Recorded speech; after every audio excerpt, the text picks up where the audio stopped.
मथां छा लिखी छा लिखां छा लिखी छा लिखां दुनिया जा सिंधियो हिक मुठ थी सिंध बचायो।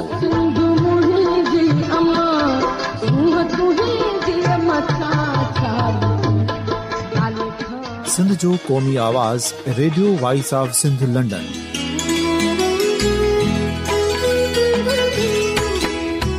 Radio voice of Sindh London पंहिंजी नशरियात में सिंध जी सियासत, समाज, इक़्तिसादियात, तारीख़, क़ौमी उमंगुनि ऐं इख़्लाक़ियात मुतलिक़ सिंध जी हक़ीक़ी तर्जुमानी कंदे प्रोग्रामनि खे असराइतो बणाइण लाइ सिंध जे घण घुरनि ऐं धरतीअ सां प्यार कंदड़ अदीबनि, दानिशवरनि, सहाफ़ियुनि, उस्तादनि, वकीलनि ऐं हर तबिके जे मानवारनि सजणनि खे सिंध में शऊरी इनक़लाब लाइ सहकार जो सॾु ॾियूं था। अचो त गॾिजी सूफ़ियुनि ऐं संतनि वारी सिंध जो ओज हिकु मुठ थी वरी वापसि आणण वारे सफ़र जा साथारी बणिजऊं।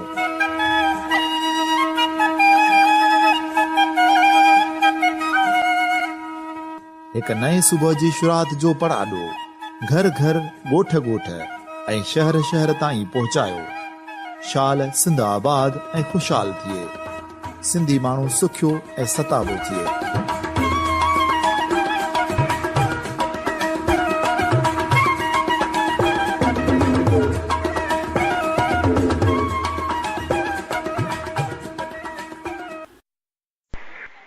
साथियो, दोस्तो,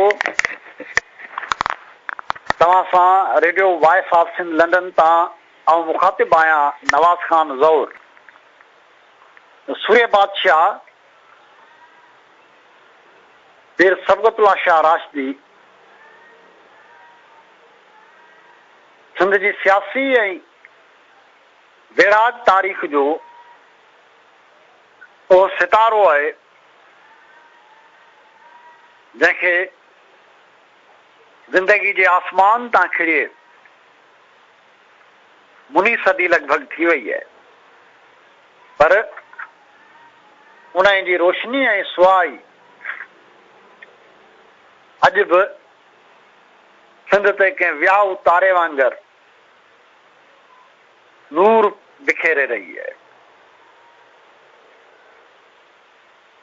सिंधी में चवंदा आहिनि त मौत मेणो न आहे, इन करे जो मौत बरहक आहे। कुल शइ यर्जे वला असले ई, हर शइ पंहिंजी असलियत ॾांहुं मोटंदी।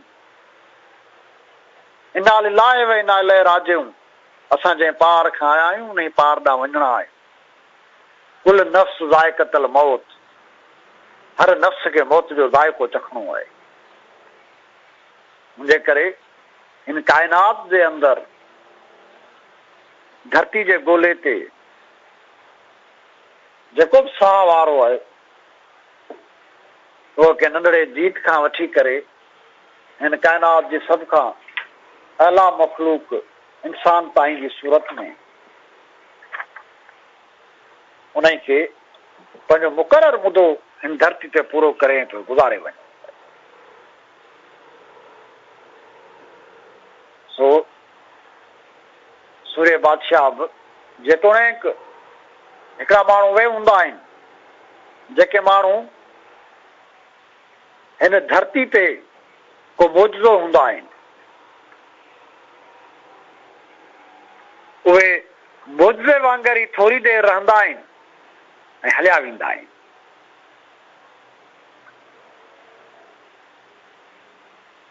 जीअं मौजूदे जी उमिरि वॾी कान हूंदी आहे, ईअं सरकशनि जी उमिरि बि वॾी कान हूंदी आहे।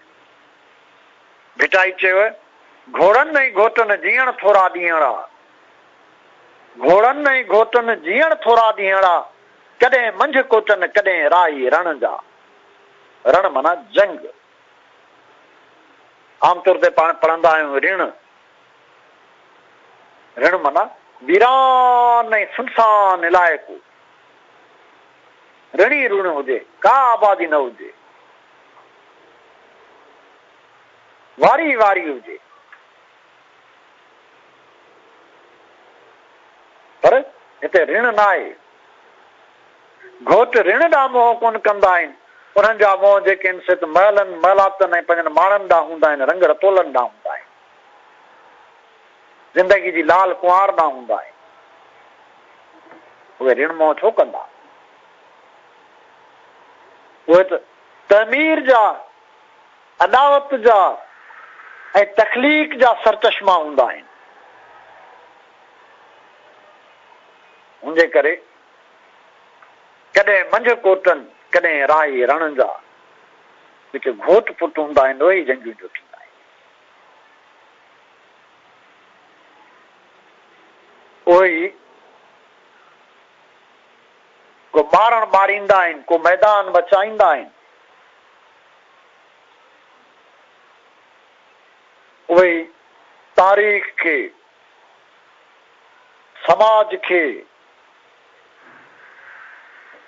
सियासी सिरिश्तनि खे ऐं ज़िंदगी खे अॻिते वठी वेंदा आहिनि, नयूं मानाऊं ॾींदा आहिनि, नवां वेस वरनर थींदा आहिनि, नवां रंग ढंग ॾींदा आहिनि, नवां अंदाज़ अता कंदा आहिनि।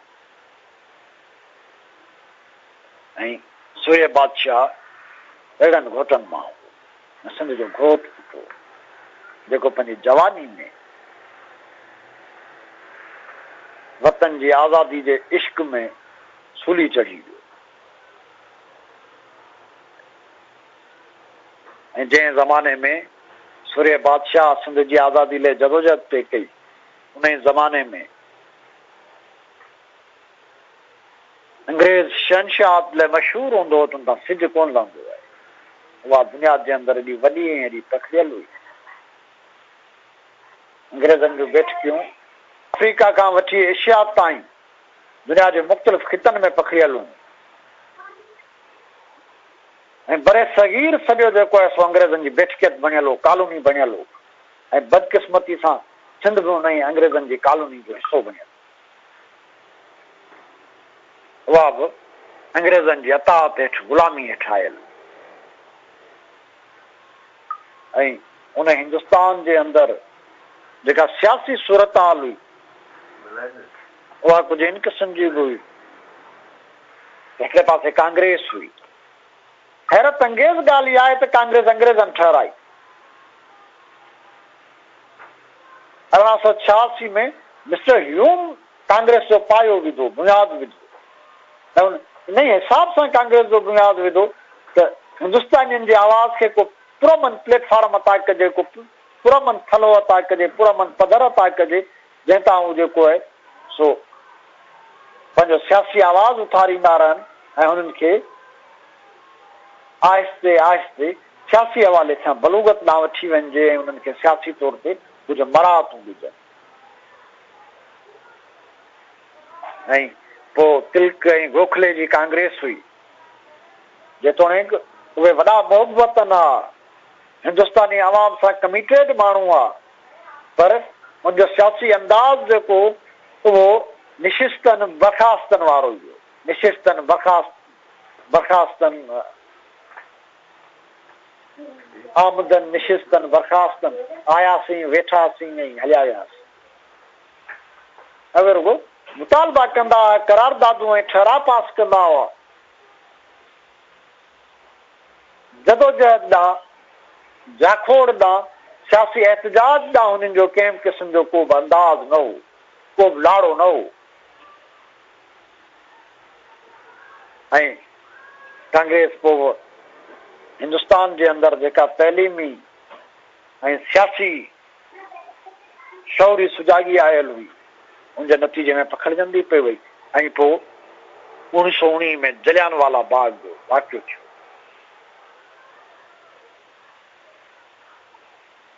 ग़ालिबन 19 अप्रैल 1919 आहे। जलियानवाला बाग जे कतलाम जे नतीजे में हिंदुस्तान जे अंदरि जेके ॿिया दूरस असर पिया उहे पंहिंजी जॻह ते, पर वॾे में वॾो असर इहो पियो कांग्रेस जी क़यादत जेका आहे सा तब्दील थी वई। हिकिड़ो वक़्तु हो जो महात्मा गांधी अफ्रीका मां मोटी आयो ऐं कलकत्ते जी कांग्रेस जे इजलास में उनखे हिकिड़े मुबसर तौर ते बि वेहण जी इजाज़त कान्हे, उनखे वेहण न पिए ॾिनो वियो। ऐं 1919 खां पोइ कांग्रेस जे अंदरि इहा तब्दीली आई, उहो माण्हू जेको कांग्रेस जो मुबसर तौर ते इजलास में वेहण जो मजाज कोन हो, उहो कांग्रेस जो अॻवान थी वियो। गांधी, मोतीलाल नेहरू, जवाहरलाल नेहरू, मौलाना आजाद, अली ब्रादरान ऐं हिंदुस्तान जी इन क़िस्म जी मोहबतनि ऐं क़ौम परस्त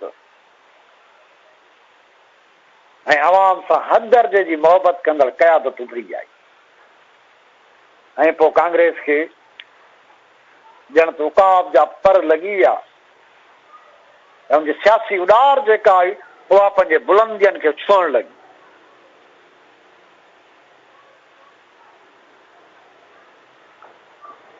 ऐं कांग्रेस जो जेको नुक़्ते निगाह हो उहो इहो त आहे गॾियल हिंदुस्तान जे हक़ में हुई। हुन समूरनि हिंदुस्तानियुनि खे हिकिड़ी मुतहदा क़ौम थे सम्झो, हिकिड़ी क़ौम थे सम्झो। कांग्रेस जी नज़र में हिंदुस्तान जा समूरा माण्हू जेके हुआसीं हिकिड़ी क़ौम हुआ। कांग्रेस जी नज़र में हिंदुस्तान घण क़ौमी खितो न हो, मुख़्तलिफ़ क़ौमुनि जो मजमूओ न हो, मुख़्तलिफ़ खितनि जो गॾियल नंढो खंड न हो। उनजी नज़र में हिंदुस्तान हिकिड़ो मुल्क हो ऐं समूरा हिंदवासी जेके हुआ से हिकिड़ी क़ौम हुआ। उन्हनि जे अंदरि ॿोलियुनि, सकाफ़तनि, मज़हबनि, रीतनि रस्मनि, तारीख़, सियासी मुआशी ऐं इक़्तिसादी मफ़ादनि जे अलॻि अलॻि हुजण जे बावजूदि, समूरनि इख़्तिलाफ़नि जे बावजूदि कांग्रेस ईअं सम्झंदी हुई त समूरा हिंदुस्तानी जेके आहिनि हिकिड़ी क़ौम आहे। हालांकि तारीख़ में हिंदुस्तानी हिकु क़ौम कॾहिं रहिया ई कोन्हे। हा, ईअं ज़रूरु थियो आहे त तारीख़ जे टिनि दौरनि में हिंदुस्तान जा मुख़्तलिफ़ मुल्क जेके आहिनि से हिकिड़े वफ़ाक़ हेठि या हिकिड़े मर्कज़ हेठि रहिया आहिनि, पर उनजे पुठियां तलवार जो ज़ोर रहियो आहे। महात्मा अशोक जे दौर में, राजा अशोक जे दौर में अशोक आज़म सॼे हिंदुस्तान खे मफ़तूह बणायो। मुग़लनि जे दौर में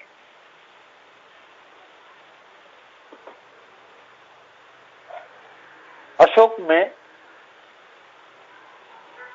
वरी बि कुझु लक्षण इंसान दोस्ती हुई, ॿुधो। ऐं महात्मा ऐं राजा अशोक जे करे, महाराजा अशोक जे करे सॼे हिंदुस्तान जे अंदरि ॿुध मत जो फैलाव थियो ऐं ॾखण हिंदुस्तान ते हुन जॾहिं का के हिकिड़ी जंग में ग़ालिबन 1 लख जे अंदरि माण्हू क़तल थी विया हुआ। जंग अशोका खटे वियो, पर उन जंग खां पोइ ॿीहर कॾहिं बि जंग न कई। तारीख़ में ईअं ज़रूर आहे त हिकिड़ा बादशाह, हुकुमरान या राजा जंगियूं हाराइण खां पोइ जंगियुनि ते हथ खणी वेंदा आहिनि। अशोका दुनिया जो वाहिद बादशाह हो जेको जंग खटण खां पोइ जंग तां हथ खणी वियो। आईंदे का बि जंग न कबी, इन जे करे जो जंगियुनि में इंसानी जानियुनि जो ध्यानु तमामु इहा हुनजी शख़्सी वॾाइप हुई। पर हिंदुस्तान जी गॾप में ॿुध मत जे फ़िक्र खां वधीक जेको आहे अशोका जी तलवार जो हथ हो। ऐं मुग़ल बादशाह जेके हुआ उन्हनि सॼे हिंदुस्तान खे तलवार जे ज़ोर ते फतह कयो। उन्हनि में ॿुध बादशाह माशाअल्लाह अहिड़ा बि हुआ जिन जे लाइ चई खणी बसि कर। औरंगज़ेब जहिड़ो बादशाह जेको मुग़लनि में पैदा थियो, ऐं सम्झां थो त बरे सगीर जो बदतरीन बादशाह जेकॾहिं को हूंदो त औरंगज़ेब ई थी सघे। बदज़ौक़ ऐं बदतरीन बादशाह औरंगज़ेब। ऐं औरंगज़ेब जे प्रकारनि जे करे मुग़ल सुल्तनत जेका हुई सा, मुग़ल शहनशाहियत या मुग़ल साम्राज्य जेका हुई सा ज़वाल जो शिकार थियण लॻी। ऐं टियों भेरो हिंदुस्तान अंग्रेज़नि जे दौर में गॾु रहियो आहे। न त हिंदुस्तान कॾहिं बि तारीख़ में हिकिड़ो मुल्क न रहियो आहे। नंढे खंड जे अंदरि केतिरा ई मुल्क रहिया आहिनि ऐं नंढो खंड मुख़्तलिफ़ मुल्कनि जो मजमूओ रहियो आहे ऐं उन में सिंध त माशाअल्लाह हिकिड़ो वॾो मुल्क रही आहे ऐं खितो जेको आहे सो हिंद सिंध जे नाले सां सुञातो वेंदो आहे। पर कांग्रेस जो जेको मौक़ुफ़ हो वरी बि मुतहदा क़ौम वारो, गॾियल हिंदुस्तान ऐं हिकिड़ी गॾियल क़ौम वारो मौक़ुफ़ हो। सियासी ऐं तारीख़ी नुक़्ते निगाह खां मौक़ुफ़ ग़लति हो, पर अंग्रेज़ दुश्मनी जे करे हिंदुस्तानी मोहबतनि माण्हुनि खे इहो मौक़ुफ़ जेको हिकु हद ताईं क़ाबिले क़बूल, बल्कि वॾी हद ताईं क़ाबिले क़बूल। ऐं ॿिए पासे मुस्लिम लीग हुई। मुस्लिम लीग ॿी क़ौमी नज़रिए जे आधार ते पंहिंजा सियासी पर्प खेड़िया ऐं मुस्लिम लीग जे नज़र में मुस्लिम क़ौम, हिंदुस्तान जी मुस्लिम क़ौम जेका आहे सा अलॻि थलॻि क़ौम। हिंदुस्तान ॿिनि क़ौमनि जो मुल्क हो, हिंदू ऐं मुसलमान। कांग्रेस जो सियासी नुक़्ते निगाह ग़लति हो ऐं मुस्लिम लीग जो सियासी नुक़्ते निगाह ग़लति तरीन ऐं बदतरीन मौक़ुफ़ हो। ॿई ग़लति हुआ, हिकिड़ी घटि ग़लति हुई, ॿी बिना ग़लति। हिकिड़ी पुठीरी बीठल हुई, ॿी जेका आहे गुरुआ मथे भर बीठल। जीअं मार्क्स चयो त हेगल जी जुलियात जेका हुआ मथे भर बीठल, मूं हुनखे पंहिंजनि पेरनि ते बीहारियो। सो मुस्लिम लीग जो ॿी क़ौमी नज़रियो जेको सो मथे भर बीठल हो ऐं जो अलमी हुयो त कॾहिं पंहिंजनि पेरनि ते बीह न थियसि। इन जे करे हुनखे पेर हुआ ई कोन, आहिनि ई कोन।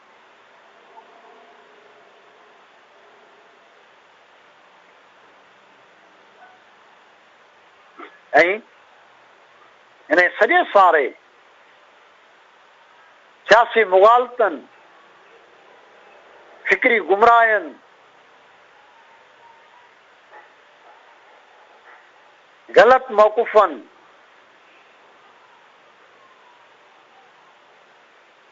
ऐं ग़लति नज़रियनि, ग़लति बुनियादनि जे विच में के दुरुस्त आवाज़ हुआ, पर उहे थोरा आवाज़ हुआ।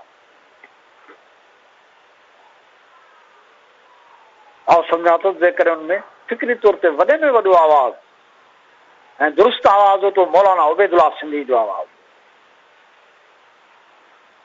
जंहिं चयो ते हिंदुस्तान घण क़ौमी ऐं घण मुल्की खितो आहे,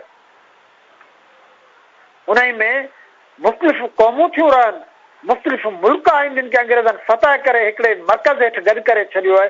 पर जीअं अंग्रेज़नि उन मुल्कनि खे धार धार बुनियादनि ते, धार धार वक़्तनि ते, धार धार अंदाज़ सां फतह कयो, ईअं उन्हनि खे उन्हनि शिकलियुनि में आज़ादी ॾियणु घुरिजे। ऐं हू सिंध जी आज़ादी जो सभिनी खां वधीक हामी हो। जीअं मौलाना उबैदुल्लाह सिंधी जी फिक्री पोइ लॻी कंदे शहीद अलाह सुमरो जेको उहो क़ौम परस्ती जे दुरुस्त दग ते बीठल हो, जंहिं सिंध खे हिकिड़े अलॻि थलॻि मुल्क जी हैसियत में थिए ॾिठो, जंहिं न मुस्लिम क़ौम खे थिए मञियो, न हिंदू क़ौम खे थिए मञियो, न ई वरी जेको आहे सभु कांग्रेस वारी गॾियल क़ौम वारे, मुतहदा क़ौम वारे नुक़्ते नज़र खे थिए। जेतोणीकि हू कांग्रेस खे वेझो, जो कांग्रेस जी अंग्रेज़ दुश्मनी ऐं जो क़ौम परस्ती ऐं नंढे खंड जे माण्हुनि सां कमिटमेंट ऐं अवाम दोस्ती जेका हुई, उन रोशन ख़्याल माण्हुनि खे छिकियो थिए, वतन दोस्त माण्हुनि खे छिकियो थिए, उन लाइ कशिश थिए रखी।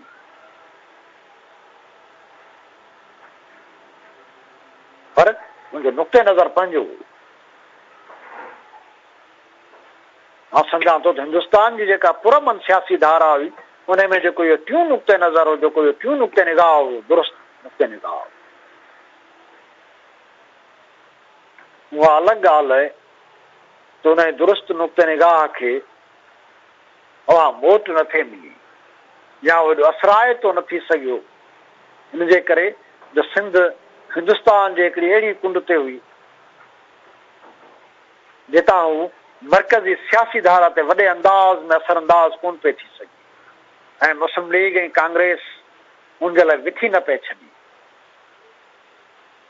ऐं कांग्रेस जी क़यादत किन मामलनि में इन हद ताईं इंतहा पसंदि हुई या इन हद ताईं जेको सो मौक़े परस्ती जो शिकार बि हुई जो जॾहिं गांधी जिनाह सां ॻाल्हियूं करणु पियो वियो त हिकिड़े साफ़ ई पुछो त तव्हां हिमायत कौमप्रस्त मुस्लमाननि जी था करियो ऐं ॻाल्हियूं गांधी जिनाह सां करण था वञो। कौमप्रस्त मुस्लमान माना उहे मुस्लमान सियासी गुरू ऐं पार्टियूं जेके नेशनलिस्ट हुयूं जेके कांग्रेस खे वेझियूं हुयूं। मिसाल तौर देवबंद वारो समूरो हल्को जमात अहरार अल मुस्लिमीन उबैदुल्लाह सिंधी या इन क़िस्म जा ॿिया जेके नंढा वॾा मुस्लमान जा मुस्लिम लीग जा मुखालिफ़ गुरू जेके हुआ उहे कौमप्रस्त मुस्लिम पार्टियूं मुस्लिम गुरू हुआ। त कंहिं साहब सुवाल कयो गांधी खां तव्हां हिमायत कौमप्रस्त मुस्लमाननि जी था करियो ऐं ॻाल्हियूं जेके आहिनि मुस्लिम लीग सां था करियो या तव्हां ॿिए था करियो ऐं मुस्लिम लीग खे तरजीह था ॾियो। गांधी सपाट लहजे में जवाब ॾिनो तालियां बजाने वाले मुसलमान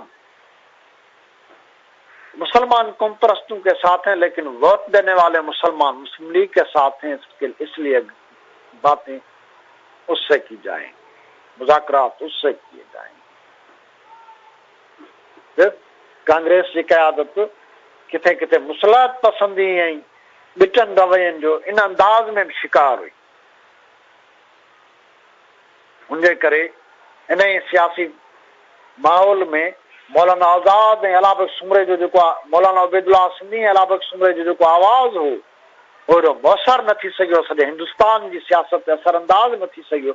ऐं मथां वरी बाग जेका आहे अंग्रेज़नि जे हथ ऐं अंग्रेज़ पंहिंजनि मफ़ादनि जे नुक़्ते नज़र सां हिंदुस्तान खे ॾिसी रहिया हुआ ऐं हिंदुस्तान जी नई पुरमन सियासी धारा में हिकिड़ी ॿी धारा उहा विड़ाक धारा हुई, हथियारबंद धारा हुई, हिंदुस्तान जी आज़ादी जे लाइ मिलिटेंट स्ट्रगल करण जी धारा हुई।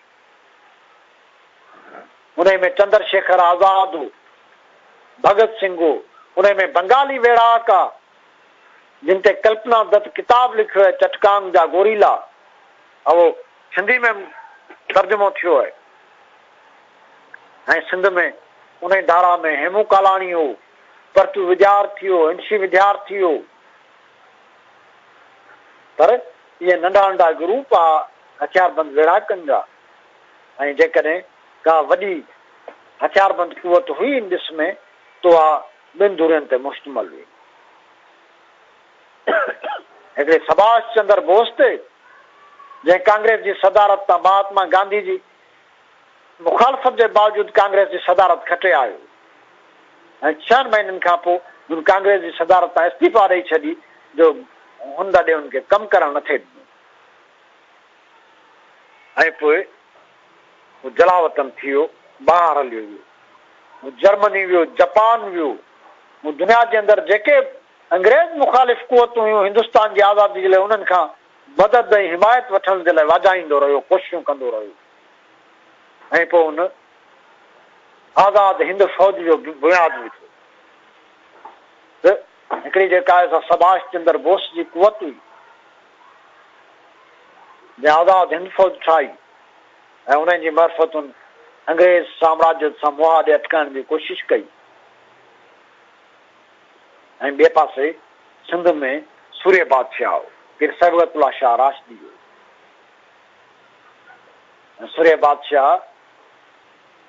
पंहिंजनि मुरीदनि खे पंहिंजे ज़ेरे असर माण्हुनि खे हुकुम कयो त अचो गॾु थियो ऐं पंहिंजे वतन जी राह में विढ़ो। हुन नारो ॾिनो वतन या कफ़न, ॿी का बि ॻाल्हि कान थींदी, या वतन माणींदासीं या शहादत माणींदासीं, आज़ादी या मौत। जे जीअरा आहियूं त आज़ादी हासिल कंदासीं, आज़ादी हासिल नथा करे सघूं त आज़ादी जी राह ते सिर ॾेई सराह थींदासीं, मौत माणींदासीं। मौत क़बूल आहे, ग़ुलामी क़बूल न आहे। कफ़न क़बूल आहे, वतन दा हथ नथा खणी सघूं। ऐं सूर्य बादशाह हुर गोरीला वेड़ जे नाले में सिंध जे अंदरि अंग्रेज़नि जे ख़िलाफ़ आज़ादी जी वेड़ मुनज़म कई ऐं उहा तमामु वॾी असराइती वेड़ू ऐं हुन अंग्रेज़नि जा ॾंद खटा करे विधा हुआ। हैरत अंगेज़ वेड़ू ऐं इहो त दरगो हुन में मर्दनि जो हिसो पर हुन में औरतूं बि शामिल हुयूं। औरतूं बि मर्दनि सां कुलो कुलो में मिलाए बंदूक खणी अंग्रेज़नि जे ख़िलाफ़ विड़ियूं ऐं हुननि हुरगोरीला वेड़ में तमामु वॾा हैरत अंगेज़ क़िस्म जा कारनामा सरंजाम। लैम्बर्ट जो टेररिस्ट, उस्मान डिप्लाई जो सांगड़ ऐं इन क़िस्म जा ॿिया किताब जेके आहिनि से हुरगोरीला वेड़ जा हैरत अंगेज़ कारनामा जेके आहिनि पढ़ी सघजनि था, ॾिसी सघजनि था। उस्मान डिप्लाई लिखियो आहे सांगड़ में हिकिड़ो हमराह अचे थो, उहो अची करे विड़ाकनि में पंहिंजो नालो थो लिखाए ऐं उहो माण्हू जेको आहे हमराह जेको आहे उहो मंडो हूंदो आहे, हिकु टंग खां मज़दूर हूंदो आहे। को हुनखे मज़ाक में चवंदो त मंझा तूं बि जंग विढ़ंदे, चवंदो हा, चवंदो तूं त भॼी कोन सघंदे। वॾो चिताए हमराह जे घोरे हमराह जे अखियुनि में ॾिसंदो आहे ऐं वराणींदो आहे भॼण त आयो ई न आहियां, हिते भॼण जी त ॻाल्हि ई कान्हे, हिते या त सिर ॾियण जी ॻाल्हि आहे या सिर वठण जी ॻाल्हि आहे, उनजे करे आउं विढ़ण आयो आहियां, भॼण थोरी आयो आहियां। ऐं हुर तहरीक सिंध जी विराट तारीख़ जी अरगून मुग़ल ऐं तुर्खान दौर खां पोइ जेकॾहिं का वॾे में वॾी विराट तहरीक आहे सिंध में उहा हुरगोरीला वेड़ ऐं अंग्रेज़नि खे बरे सगीर मां ॿाहिरि कढण में जेकॾहिं कंहिं अंसर जो अहम किरदार आहे या जिन अंसरनि जो अहम किरदार आहे उन्हनि मां हिकिड़ो तमामु अहम किरदार जेको आहे हुरगोरीला वेड़ जो आहे। सुभाष चंद्र बोस जी आज़ाद हिंद फ़ौज जेका आहे उहा त दिल्ली फतह कान करे सघी, पर सूर्य बादशाह जी हुरगोरीला वेड़ जेका आहे तंहिं अंग्रेज़ जा ॾंद खटा करे छॾिया, उनखे सांगड़ मां ॼण बेदख़ल करे छॾियो ऐं सिंध में उन्हनि खे हुरगोरीला वेड़ खे मोह ॾियण जे लाइ मार्शल आर्मी ऐं बरे सगीर जी पहिरीं मार्शल आर्मी अंग्रेज़नि जे ख़िलाफ़ जेकॾहिं का सभ खां वधीक मुनज़म ऐं सभ खां वधीक मुअसर गोरीला वेड़ हुई त हुर जदोजहद हुई हुरनि जी वेड़। न सम्झां थो जो 1857 वारी बग़ावत आज़ादी खां पोइ वॾी वेड़। बदकिस्मती इहा आहे त सूर्य बादशाह गिरफ़्तार थी वियो। जेकॾहिं सूर्य बादशाह गड़ंग बंगले में पइजी वञे हा त शायदि तारीख़ जो रुख जेको आहे ॿियो हुजे हा। तारीख़ अहिड़नि केतिरनि ई इम्काननि मां भरी पई आहे त जेकॾहिं हीअं थिए हा त कर छा थिए हा त इहा सिंध जी बदकिस्मती हुई जो सूर्य बादशाह गड़ंग बंगले ताईं न पहुची सघियो, मक्खी ॿेले में दाख़िल न थी सघियो। जेकॾहिं सूर्य बादशाह गिरफ़्तारी खां बची वञे हा यकीनन हुरगोरीला वेड़ जी जेको नतीजो हो उहो सिंध जी आज़ादी जी शिकिल में हुजे, पाकिस्तान कॾहिं बि न ठहिया। ऐं अंग्रेज़ इन ॻाल्हि खां बाख़बर हुआ। अंग्रेज़ जिन खे बि फांसी जूं सज़ाऊं ॾींदा हुआ उन्हनि वटि आख़िर में माफ़ी जो ऑप्शन ज़रूरु रखंदा हुआ, उन ठा जो ऑप्शन ज़रूरु रखंदा हुआ। ॿियो थियो हुननि मीर शेर मोहम्मद तालपुर सां ठा कयो ऐं ॿीहर जंग न करण जे शर्त ते हुनखे जागीर ॾिनी ऐं उहो बेतुखास में थानी को थी रहियो। पर सूर्य बादशाह ॾांहुं अंग्रेज़नि इन क़िस्म जे कंहिं बि ऑप्शन ते हथ न वधायो। हुनखे ख़बर हुई हीउ माण्हू जेको असांजे ठा में न ईंदो, पर जेकॾहिं ठा करे निकिरी वञे त वरी ॿाहिरि मथां जदोजहद वञी करे उहो गिनल आहे। उनजे करे हुन इन क़िस्म जी का बि जेका असां कंहिं क़िस्म जो इन क़िस्म जो शर्त शुरू न हूंदो हुननि सूर्य बादशाह खे फाई दी ऐं फू जवानी में फाई। अलाह आउं सम्झां थो इन ई एहसास खे लफ़्ज़नि जी शिकिल नथी ॾेई सघे। ऐं सूर्य बादशाह फू जवानी में फाई चढ़ी ॼण आज़ादी सां हमेशह लाइ लाऊं लही छॾी ऐं सिंध उन सां मोहबत थी करे, उन ते मरके थी, उन ते फ़ख्र थी करे, ऐं जॾहिं सुरे बादशाह खे सुरी ते चाढ़ण लाइ वठी विया, उन खां अॻु में हैदराबाद सेंट्रल जेल में सूर्य बादशाह जंहिं बारीक में रहियल हो, मूंखे फ़ख्र आहे त असां उन ई वार्ड में रहियासीं जंहिं वार्ड में सूर्य बादशाह हैदराबाद सेंट्रल जेल में रहियो, ऐं उन ई वार्ड में वेही करे मुंहिंजी जेल डायरी लिखी, उन ई वार्ड में वेही करे मूं कैदी तख्त लाहौर जो लिखियो ऐं उन ते गवर्नमेंट पाबंदी ऐं आउं सम्झां थो त कैदी तख्त लाहौर ते पाबंदी जे लाइ जेकॾहिं को सबबु आहे त उहो इहो ई आहे त उन में सूर्य बादशाह जे रत जी गर्मी आहे, उनजी खुशबू आहे, ऐं सूर्य बादशाह खे फांसी खां पोइ जो जसद ख़ाकी जेको आहे सो अंग्रेज़नि गाइब करे छॾियो। अॼु ताईं उनजे आख़िरी मज़ार जी ख़बर कान्हे। किन माण्हुनि जो रायो आहे त उहा सेंट्रल जेल हैदराबाद जे अंदरि ई आहे, किन माण्हुनि जो रायो आहे न उहा मालाबार जे ॿेटनि में आहे। बहरहाल इहो अंग्रेज़ी ॿुधाए सघनि था, आउं सम्झां थो त जीअं पोप्तजान पाल खे गैलोले जे ख़िलाफ़ क्लेसा जी उरा ज़ोराई ऐं उनखे अदालत में ग़लति अंदाज़ सां छिके अचण ते पोप खे माफ़ी वठणी पई, जीअं अंग्रेज़नि खे अंग्रेज़ जलियानवाला बाग ते बि राणी माफ़ी वठी चुकी आहे, ईअं अंग्रेज़नि खे सूर्य बादशाह जी फाही ते बि सिंधी क़ौम खां माफ़ी वठणु खपे, ऐं न रुगो इहो त उन्हनि खे उन ते माफ़ी वठणु खपे, पर हिंदुस्तान जे विरहाङे जो जेको ग़लति फ़ैसिलो करे पाकिस्तान ठाहिण जो फ़ैसिलो करे सिंध खे, हालांकि 46 में सिंध जी समूरी क़यादत जेका आहे पाकिस्तान में शामिल थियण जे हक़ में न हुई, जीएम सैयद बि उन में शामिल हो जेका क़यादत पाकिस्तान में शामिल थियण जे हक़ में न हुई। ऐं वायसराय लिखियो आहे त जीएम सैयद ॻाल्हाईंदो रहियो, ऐं ॿोरे कॾहिं ॿुधंदो रहियसि, ॼण त ॻाल्हायो बि उन पाण थिए, ॿुधो बि उन पाण थिए। कैबिनेट मिशन सिंध जी आवाज़ खे जेको नज़र अंदाज़ कयो त अंग्रेज़नि ते सिंधियुनि जा ॿ कर्ज़ रहियल, हिकिड़ो कर्ज़ इहो रहियल आहे त उन्हनि हिंदुस्तान खे त आज़ादु कयो, पर सिंध जे मथे में पाकिस्तान हणी छॾियो ऐं सिंध खे आज़ादी न ॾिनी। जे करे अंग्रेज़नि खे सिंध जी आज़ादी जी जदोजहद जी हिमायत करणु खपे ऐं पाकिस्तान मां हुनजी जान छॾाइण जे लाइ सिंध जी आज़ाद मुल्कियत जी बहाली जे लाइ उनमें उनखे हिमायत करणु खपे, मदद करणु खपे। ऐं ॿी जेका शइ, ॿियो जेको कर्ज़ आहे उहो इहो हुन सूर्य बादशाह जो जसद ख़ाकी जेको आहे के नामालूम जॻह ते दफ़नाए छॾियो आहे, उन जी निशानदेही करे उहो जसद ख़ाकी सिंधियुनि जे हवाले कयो आहे। के माण्हू ईअं चई सघनि था त जेकॾहिं सूर्य बादशाह जो जसद ख़ाकी सिंध न बि अचे त बि उन जी फिक्र जी खुशबू जेका आहे सिंध खे अॼु बि वासे पई।